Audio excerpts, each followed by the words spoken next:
नमस्कार दोस्तों, आपके अपने YouTube चैनल में स्वागत है। तो आज की इस वीडियो में मैं आपको लेकर आया हूँ अवतल दर्पण। तो अवतल दर्पण में आपको हर एक टाइप से प्रतिबिंब बनाने के लिए सिखाएंगे। इस वीडियो में आप लास्ट तक देख रहे हैं। सबसे पहले एक प्रिंसिपल एक्सेस खींचते हैं, यानी मुख्य अक्ष, ठीक है ना। अब इस मुख्य अक्ष पर वस्तु को कहाँ कहाँ पे रख सकते हैं, इस पर ये कल्पना किया जा सकता है, ठीक है ना। इस पर हम देखेंगे कि ये मुख्य अक्ष है। इस पर एक जब हम अवतल दर्पण लगाएंगे तो कितने जगह पे वस्तु को रखा जा सकता है, इसको पहले माप के हम खींच लेते हैं। कोई ज़रूरी नहीं है मापना है, या बिना मापे भी खींच सकते हैं, ठीक है ना। स्केल की सहायता से माप भी लेते हैं, या नहीं भी मापेंगे तो कोई दिक्कत नहीं है। चलिए, तो ये 0 से, ठीक है ना, 4.5 सेंटीमीटर पे चल रहे हैं। 4.5 सेंटीमीटर पे ये मुख्य फोकस हो गया, ठीक है ना। और इससे फिर 4.5 सेंटीमीटर की दूरी पर हम ले रहे हैं, यानी ध्रुव P, ठीक है ना। और ये हो गया वक्रता केंद्र। अब हम क्या करते हैं, यहाँ से एक इसके ध्रुव से क्या करते हैं, एक अवतल दर्पण को बनाते हैं, ठीक है ना। इसके सेंटर से एक अवतल दर्पण यहीं पे बना रहे हैं। तो ये अवतल दर्पण बन गया, ठीक है ना। अब इस अवतल दर्पण में वस्तु की स्थिति कहाँ कहाँ हो सकती है, कितने जगह पे हो सकती हैं, इसमें हम विचार करेंगे कि भाई दर्पण के सामने वस्तु को कहाँ कहाँ रखा जा सकता है। तो दर्पण के सामने ही हमेशा वस्तु को रखी जाएगी, ठीक है ना। तो इसमें 6 ही ऐसा कंडीशन बन सकता है जहाँ पे वस्तु को रखा जा सकता है, ठीक है ना। मात्र 6 कंडीशन, और देखते हैं इस 6 कंडीशन कहाँ कहाँ पे हो सकता है, ठीक है ना। जो पहला कंडीशन है वो हो सकता है, ये दर्पण का जो ध्रुव है ना, और ये अनंत, ध्रुव और अनंत के बीच में अगर चाहें तो वस्तु को एक स्थान पे रखा जा सकता है। तो ये दर्पण है, और इस दर्पण के अनंत वाला भाग हो गया। यहाँ पे मानते हैं कोई वस्तु एक अनंत पे रखा जा सकता है। तो ऑब्जेक्ट की जो स्थिति होगी वो हम देखेंगे। पहला जो होगी वो इस जो वक्रता केंद्र है इससे और अनंत, यानी अनंत पे, यहाँ पे मान के चलो कि पोजीशन फिट कर रहे हैं। तो पहला पोजीशन हमारा होगा यहाँ पे, ठीक है ना, इन्फिनिटिव। और इसके बाद जो दूसरा कंडीशन हो सकता है वो हो सकता है क्या, वक्रता केंद्र और अनंत के बीच में, ठीक है ना, यानी वक्रता केंद्र और अनंत से सीमित दूरी पर, ठीक है ना। तो दूसरा कंडीशन ये हो सकता है कि C के बियॉन्ड या C के परे, ठीक है ना, इसके प्रभाव पर। और तीसरा जो होगी कंडीशन वक्रता केंद्र पर हो सकता है। और चौथा जो कंडीशन होगा वो वक्रता केंद्र और मुख्य फोकस के बीच, ठीक है ना। और ये पांचवा जो कंडीशन हो सकता है वो मुख्य फोकस पर हो सकता है। और छठवां कंडीशन हो सकता है मुख्य फोकस और ध्रुव के बीच। तो मुख्य फोकस और ध्रुव के बीच हो गया, ठीक है ना।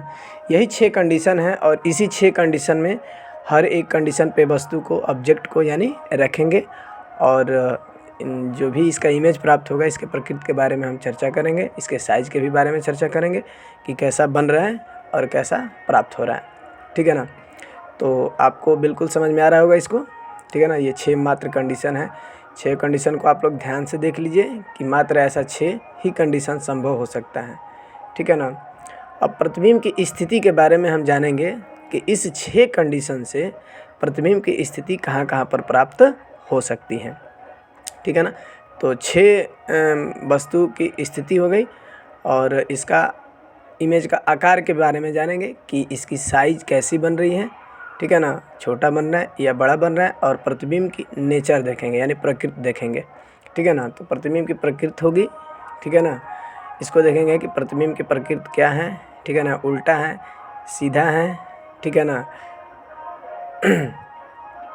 और इसके बाद तो आज अब ये जो स्टार्ट करते हैं इसमें पहला कंडीशन को, ठीक है ना, कि पहला कंडीशन पे से मतलब बारी बारी से सारे कंडीशन को हम समझाएंगे छह कंडीशन पे वस्तु को हम रखेंगे ऑब्जेक्ट को, और सबके हम बारी बारी से देखेंगे कि किस पे कहाँ पे इमेज प्राप्त हो रही है, ठीक है ना। तो आप बिल्कुल देखेंगे, इसको बिल्कुल समझ में आ जाएगा। ऐसा हो नहीं सकता है कि समझ में नहीं आएगा। सिर्फ अगर इसको आप चाहें तो स्क्रीनशॉट ले सकते हैं सबको, ताकि समझ में आएगा, ठीक है ना। तो हम सबसे पहले जो इमेज है ना अनंत पे वाले फर्स्ट जो कंडीशन है, इसको देखते हैं क्या होता है, ठीक है ना। तो मतलब ये अवतल दर्पण के सामने किसी वस्तु को हम मुख्य अक्ष पे अनंत, तो अनंत पे ये कोई ऑब्जेक्ट है। हम जानते हैं कि अनंत पर जो वस्तु रखी जाती हैं, तो अनंत से जो किरणें आती हैं उस किरणों को लगभग समांतर माना जाता है, ठीक है ना। समांतर इसलिए माना जाता है ताकि वो किरणें बहुत अनंत दूरी से आती हैं, तो समांतर किरणें परस्पर, और जो किरण आरेख में बताया गया है कि जो समांतर आएगी वो कहाँ से होकर जाएगी, तो मुख्य फोकस से होकर जाएगी।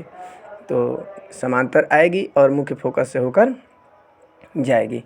तो यहाँ पे हम देख रहे हैं कि ये दोनों किरण आ ही रहे और मुख्य फोकस पर मिल रही है। तो आपको बिल्कुल समझ में आ रहा होगा कि ये मुख्य फोकस पर मिल रही हैं।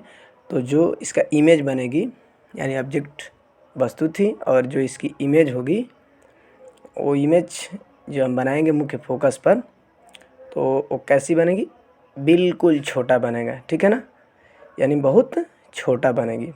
तो इसमें अगर अनंत पे वस्तु रखी गई है तो अनंत से आने वाली किरणें परस्पर क्या मानी जाती हैं, समांतर, और जो इसकी जो स्थिति होगी प्रतिबिंब की, वो कहाँ पे होगी, मुख्य फोकस पर होगी, यानी एफ पर होगी, ठीक है ना।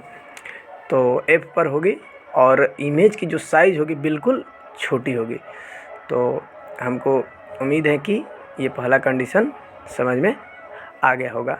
अगर नहीं आएगा तो कमेंट करिएगा, अच्छा से और बताने का प्रयास करूँगा, ठीक है ना। तो देखिए ये फोकस एफ पर बता दिएगा, साइज अत्यंत छोटा होगा, ठीक है ना, साइज बिल्कुल छोटा होगा, अत्यंत छोटा। वो अनंत से जो वस्तु चल रही है इसकी साइज बहुत छोटी होगी, ठीक है ना। तो और जो इसकी प्रकृति होगी, तो प्रकृति के भाई अनंत से आ रही हैं किरणें, और जो प्रकृति होगी वो प्रकृति में क्या होगी, वास्तविक और उल्टा होगी। क्योंकि वास्तविक इसलिए होगी क्योंकि किरणें वास्तविक रूप से मिल रही हैं। जब किरणें वास्तविक रूप से मिलती हैं तो निश्चित है कि वास्तविक प्रतिबिंब ही बनेगा। तो मुख्य फोकस पर जो किरणें मिल रही हैं वो वास्तविक रूप से मिल रही हैं। तो वास्तविक रूप से जब मिलेगी तो जो ऑब्जेक्ट की जो स्थिति होगी वो क्या होगी, वास्तविक होगी और उल्टा होगी। जब वास्तविक का नाम लेंगे तो समझिए कि हमेशा उल्टा ही बनता है वास्तविक, ठीक है ना। तो वास्तविक और उल्टा जो इसकी नेचर होगी वो वास्तविक और उल्टा होगा। तो ये हमें उम्मीद है कि 100% समझ में आ गया होगा। जो पहला कंडीशन था वस्तु की स्थिति अनंत पर थी, तो इसका जो इमेज बनेगी फोकस पर बिल्कुल छोटा बनेगा, ठीक है ना। तो आप लोग इसको साथ साथ ड्रा करते रहिए और बनाते रहिए, ठीक है ना, ताकि क्लियर समझ में आता जाएगा, ठीक है ना।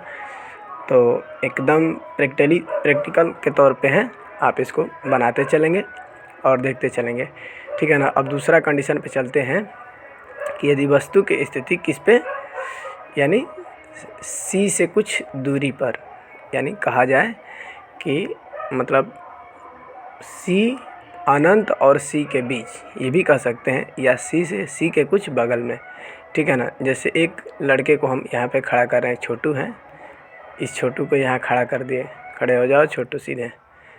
इसके बाद ये हुआ। अब इस पे हम क्या करते हैं कि सी से थोड़ा सा बगल पे हम हटाएं इस छोटू को, और यहाँ पे हम फिर किरण आरेख गुजारेंगे, ठीक है ना। तो किरण आरेख हम जो 3 किरण आरेख है मुख्य रूप से वही तीनों किरण आरेख का सहारा लेकर यहाँ पे हम देखेंगे कि इस छोटू का प्रतिबिंब कहाँ पे बन रहा है, ठीक है ना। तो इसमें जो तीनों किरण आरेख 3 ही मात्र हैं, तीनों किरण आरेख की सहायता से ही हम इसको बनाएंगे। तो ये सी है और ये एफ है और ये पी है। सी वक्रता केंद्र, एफ फोकस और पी ध्रुव, ठीक है ना। तो इसका पहला किरण आरेख जाएगी तो इनके सर से होती हुई जाएगी, मान के चलो कि सीधा स्ट्रेट लाइन, ठीक है ना, सीधा ये गई, और हम जानते हैं कि मुख्य अक्ष के समांतर जाएगी तो मुख्य फोकस से ही होकर जाएगी। तो ये जो किरण गुजर रही है ये जाएगी कहाँ से, तो मुख्य फोकस से होकर जाएगी। तो इसको मुख्य फोकस से खींच दिए, ठीक है ना। ये मुख्य फोकस पे गई और दूसरा जो किरण हम गुजार रहे हैं ये दूसरा किरण वक्रता नहीं मुख्य फोकस से ही डाल रहे हैं। तो मुख्य फोकस से अगर जाएगी तो मुख्य अक्ष के समांतर हो जाएगी, ठीक है ना। तो ये मुख्य अक्ष के समांतर हो गई और जो दोनों किरण कट रही हैं देखिए यहीं पे इस छोटू का इमेज बन रहा है।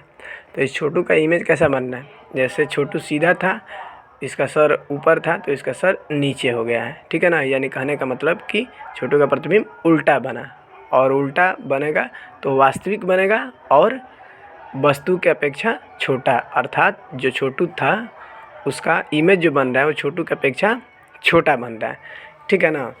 तो और बना कहाँ है, सी तथा एफ के बीच में बना है, ठीक है ना। तो सी तथा एफ के बीच में इस छोटू का प्रतिबिंब प्राप्त हुआ है। तो हमको उम्मीद है कि ये बिल्कुल समझ में आ रहा होगा कि ऐसे ही ये बनता है, ठीक है ना। तो आप लोग इसको ऐसे भी समझ सकते हैं। और जब हम बनाएंगे तो इसमें मान के चलिए कि अभी तो हम जोड़ दिए हैं इस छोटू का इमेज लेकर, ठीक है ना। लेकिन अगर यहाँ पे अगर ऐसी स्थिति आ जाए कि इनके जगह पर अगर हम रखें कोई ऑब्जेक्ट, तो वहाँ पे मतलब एक एरो के माध्यम से भी हम क्या कर सकते हैं, रख सकते हैं। तो अगर इसमें तो दिखाया गया है कि छोटू का जो इमेज है वो छोटू की अपेक्षा बिल्कुल छोटा बन रहा है और इसका मुख्य अक्ष के नीचे बन रहा है, ठीक है ना। अगर इसी को अगर देखा जाए तो जो अगर जहाँ छोटू है वहाँ पे अगर हम वस्तु को कोई रख दें, ठीक है ना, यानी कोई ऑब्जेक्ट रख दें, तो ऑब्जेक्ट को अगर हम रख देंगे तो उसको हम एक मतलब ऐसे एक लाइन द्वारा निरूपित करेंगे ए बी, ठीक है ना। तो ए बी द्वारा निरूपित करेंगे तो देखो ए बी जैसा है, इसको एक एरो बना दे रहे हैं ऊपर की तरफ। तो इसका ए डैश बी डैश इमेज जो प्राप्त हुआ है हम ऐसे बार बार बनाएंगे, ठीक है ना, ताकि वही बात थी जो पहले वाला था ना, वही बात थी। तो इसमें अगर हम वस्तु को रखे हैं तो इसका जो प्रतिबिंब बन रहा है सी तथा एफ यानी वक्रता केंद्र फोकस के बीच बन रहा है, ठीक है ना। प्रतिबिंब की स्थिति वक्रता केंद्र और मुख्य फोकस के बन रही है, ठीक है ना। और जो इसकी स्थिति है वक्रता केंद्र और मुख्य फोकस के बीच में, और अभी बताए हैं कि जो आकार है उनका यानी वस्तु का जो आकार है वो छोटा हो जाएगा और इसकी प्रकृति होगी तो वास्तविक होगी और उल्टा होगी, ठीक है ना। क्योंकि वास्तविक रूप से यहाँ किरणें मिल रही है तो वास्तविक है और यहाँ पे देखें ये उल्टा बना है, ठीक है ना। तो आपको ये दूसरा कंडीशन बिल्कुल समझ में आ गया होगा। चलते हैं तीसरे कंडीशन पे। तो तीसरे कंडीशन पे फिर छोटू को लाए और तीसरा कंडीशन पे हम कहाँ खड़ा कर दिए, सी पर। तो सी पर जब हम खड़ा कर देंगे तो यहाँ पर देखते हैं कि कैसा स्थिति हो रहा है। तो यहाँ पर भी इनके सर से एक मुख्य अक्ष जाएगी मुख्य अक्ष के समांतर। तो हम जानते हैं मुख्य अक्ष के समांतर जब जाएगी तो मुख्य फोकस से होकर जाएगी, ठीक है ना। मुख्य फोकस से होकर गई और दूसरा जो है वो मुख्य फोकस से डाल रहे हैं तो मुख्य अक्ष के समांतर हो जाएगी, यानी पहला का ये विपरीत है, मुख्य अक्ष के समांतर हो गई। अब हम देख रहे हैं कि जहाँ पे वास्तविक रूप से ये किरण मिल रही है वहीं पे इनका प्रतिबिंब बन रहा है। तो देखिए छोटू का प्रतिबिंब बना है एकदम इसका उल्टा, बिल्कुल समझ में आ रहा होगा, ठीक है ना। ये छोटू का प्रतिबिंब उल्टा बना हुआ है, तो जैसा छोटू है इसका इमेज उल्टा बना है और कहाँ बना है, तो एकदम सी पर ही बना है यानी वक्रता केंद्र पर ही बना है। और जितना बड़ा छोटू है उतना ही बड़ा इसका प्रतिबिंब बना हुआ है, ठीक है ना।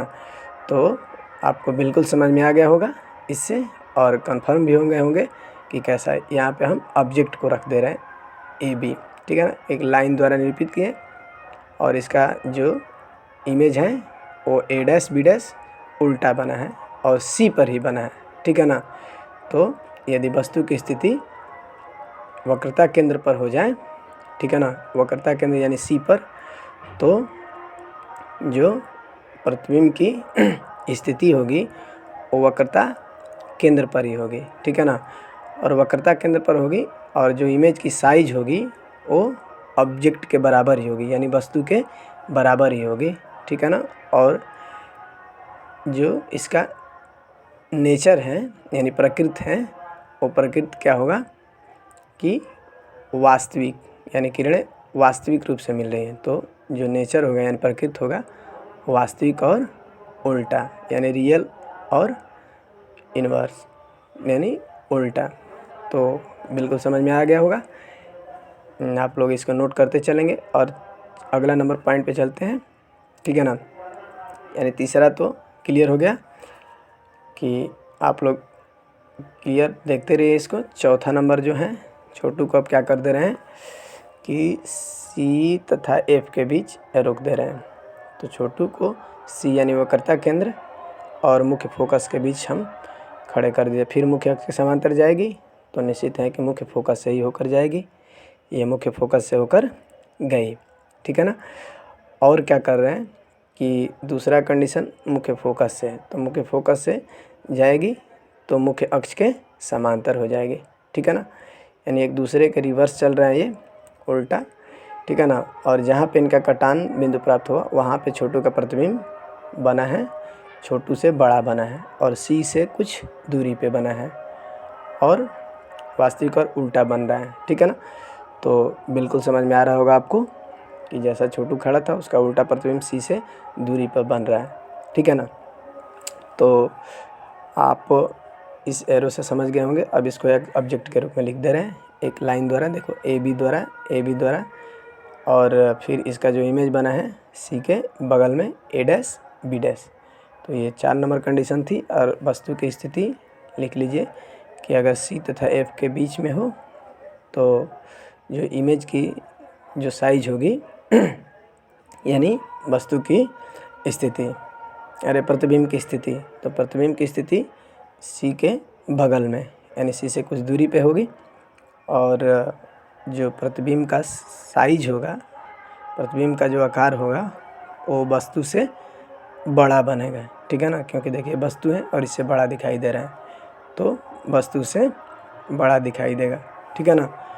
और जो इसकी नेचर होगी यानी प्रकृति कैसी होगी, तो बता रहे हैं कि वास्तविक तथा उल्टा ही होगी, क्योंकि जो आकार है वो बड़ा बना है और जो इसकी नेचर जो होगी वो वास्तविक होगी, क्योंकि किरणें वास्तविक रूप से मिल रही हैं और रिवर्स अरे उल्टा, ठीक है ना, यानी ये उल्टा होगी।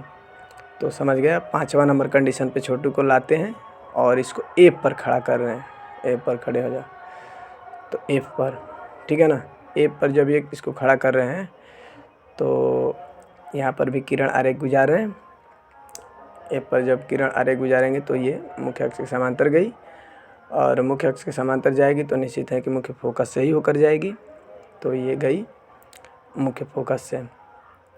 अब क्या कर रहे हैं, दूसरा कंडीशन क्या कि अब तो यहाँ से मुख्य फोकस से भेजने की कोई चांस नहीं है क्योंकि मुख्य फोकस पर ही है, तो ऐसा करते हैं कि इसको हम वक्रता केंद्र से डाल रहे हैं, ठीक है ना, क्योंकि इसमें कोई जगह है ही नहीं है मुख्य फोकस से भेजने के लिए। तो हम करते हैं क्या कि एक किरण को वक्रता केंद्र से डाल दे रहे हैं, तो वक्रता केंद्र से डालेंगे तो हम जानते हैं कि जैसे जिस मार्ग से जाएगी उसी मार्ग में वापस लौट जाएगी, ठीक है ना। तो देखो जैसे गई वैसे ये रिटर्न हो रही है, ठीक है ना, जिस मार्ग में जाएगी उसी मार्ग में रिटर्न हो जाएगी। अब हम देख रहे हैं कि दोनों किरण कहीं एक दूसरे को मिलने की कोई चांस नहीं है, यानी नहीं मिल पाएगी। जब मिलेगी नहीं तो निश्चित है कि ये कहीं पर भी एक दूसरे से काटने की चांस है ही नहीं, तो इसका जो इमेज जो बनेगा कहीं बन ही नहीं पाएगा, ठीक है ना, यानी बनेगा नहीं, कहीं बहुत दूरी पर बनने की संभावना है। तो जब बहुत दूरी पे संभावना है बनने का तो ये क्लियर हो जाएगा कि इसका जो इमेज बनेगा कहीं ना कहीं मिलेगी ही, ठीक है ना। लेकिन इस स्थिति में जो प्रतिबिंब की जो स्थिति होगी इसकी ये गारंटी नहीं रहेगी कि ये कहाँ बनेगी, ठीक है ना। इसको हम मान लेंगे कि कहीं अनंत पे मिल रही होगी। तो वस्तु की स्थिति जब मुख्य फोकस पर होगी तो जो प्रतिबिंब की स्थिति होगी वो मान सकते हैं कि अनंत पर ही हो सकती है, ठीक है ना। और अनंत पर होगी और जो इमेज की जो साइज होगी यानी प्रतिबिंब का आकार जो होगा वो बहुत बड़ा होगा, ठीक है ना। वो बहुत बड़ा होगा क्योंकि उसका साइज कहीं ना कहीं मिलेगा ही और बहुत बड़ा होगा, ठीक है ना। और प्रतिबिंब की जो प्रकृति होगी वो वास्तविक और उल्टा ही होगी, ठीक है ना। यानी ये भी वास्तविक और उल्टा होगी। तो आपको बिल्कुल समझ में आ गया होगा, ठीक है ना, कन्फर्म। अब चलते हैं 6 नंबर कंडीशन पे। तो 6 नंबर कंडीशन पे छोटू को क्या कर दे रहे हैं, ला दे रहे हैं एफ तथा पी के बीच। तो एफ तथा पी के बीच हो गया, ठीक है ना। तो एफ और पी के बीच हो गया। तो यहाँ पर भी मुख्य अक्ष से समांतर गुजारेंगे तो मुख्य फोकस से होकर जाएगी, ये मुख्य फोकस से होकर गई। और दूसरा क्या कर रहे हैं कि वक्रता केंद्र से गुजार रहे हैं, ठीक है ना। वक्रता केंद्र से क्या करेंगे, गुजारेंगे। तो ये वक्रता केंद्र से गुजरी है, ठीक है ना। तो ये भी हम देख रहे हैं कि जो दोनों किरण हैं वक्रता केंद्र से जाएगी और उसी मार्ग में वापस लौट जाएगी। तो ये वक्रता केंद्र से गई और फिर रिफ्लेक्शन होके फिर उसी मतलब मार्ग में क्या हो जाएगी, लौट जाएगी। इन दोनों किरणों का कहीं मिलने की चांस नहीं बन रही है। तो इस कंडीशन में ये कहीं मिलेगी नहीं, इसकी मतलब दोनों की जो चौड़ाई है बढ़ती जाएगी। तो इसको हम क्या करेंगे, डाट डाट करके पीछे मिला देंगे डॉटेड लाइन से। और क्या करेंगे कि जहाँ पे मिलेगी, जहाँ मिल रही है वहाँ से क्या कर देंगे, मुख्य अक्ष पर उसका साइज बना देंगे। यानी जो छोटू का साइज होगा वो दर्पण के पीछे बन जाएगा, दर्पण के पीछे बनेगा। और जैसे छोटू रहेगा सीधा वैसे इसका इमेज सीधा बनेगा, ठीक है ना। तो बिल्कुल समझ में आ रहा होगा आपको कि छोटू जितना है उससे उसका बड़ा प्रतिबिंब दर्पण के पीछे बन रहा है। यहाँ पे किरण कट रही है। तो इसको हम ऑब्जेक्ट के माध्यम से मतलब हम क्या कर सकते हैं, समझ सकते हैं। और क्लियर समझ में आ रहा होगा आपको, ठीक है ना, कि कैसे ये किस सिचुएशन से ये प्रतिबिंब कैसे यहाँ पे प्राप्त हुई है। तो यहाँ पे हम ऑब्जेक्ट को रख दिए और पीछे। तो इसमें यदि वस्तु की स्थिति यानी ध्रुव तथा फोकस के बीच हो, बिंब यानी वस्तु, ठीक है ना, ध्रुव तथा फोकस के बीच हो, तो जो प्रतिबिंब की स्थिति वो कहाँ पे है, दर्पण के पीछे, ठीक है ना, दर्पण के पीछे। और वस्तु से बड़ा जो आकार होगा इसका प्रतिबिंब की आकार, प्रतिबिंब का जो आकार होगा वो वस्तु के अपेक्षा बड़ा बनेगा, ठीक है ना। और जो इसकी साइज होगी वो हो जाएगा वस्तु से बड़ा बना। और जो इसकी प्रकृति होगी वो आभासी होगी और सीधा होगी। तो हमको उम्मीद है कि आपको ये समझ में आ गया। उसका आपको एक चार्ट के माध्यम से दिखा रहे हैं और इसको आपने नोट कर लीजिएगा, ठीक है ना। अगर और सारे चार्ट को आप नोट करके इसको क्या कर लेंगे, लिख लेंगे कि स्थिति ए पर रहेगी तो कहाँ पर बनेगा, सी पर रहेगी तो कहाँ पर बनेगा, ठीक है ना। ये सारा कंडीशन को हम क्या कर दे रहे हैं, जो बताएं सबको एक चार्ट में आपको बता दे रहे हैं। सी पर रहेगी तो प्रतिबिंब का सी का और वास्तविक और उल्टा बनेगी। सी तथा एफ के बीच में रहेगा तो प्रतिबिंब की स्थिति बहुत बड़ा बनेगी, ठीक है ना। तो आप पेन और कापी ले लीजिए और इसको नोट कर लीजिएगा, ठीक है ना। और समझ में ये टोटल 6 कंडीशन है, 6 को क्या कर लीजिए आप नोट कर लीजिएगा। अगर वीडियो अच्छी लगी होगी तो शेयर कीजिए और अपने दोस्तों के पास शेयर कीजिए, लाइक कीजिए, ताकि जब भी मैं वीडियो ऐसे अपलोड करूं आपको नोटिफिकेशन मिलती रहे। देखने के लिए धन्यवाद।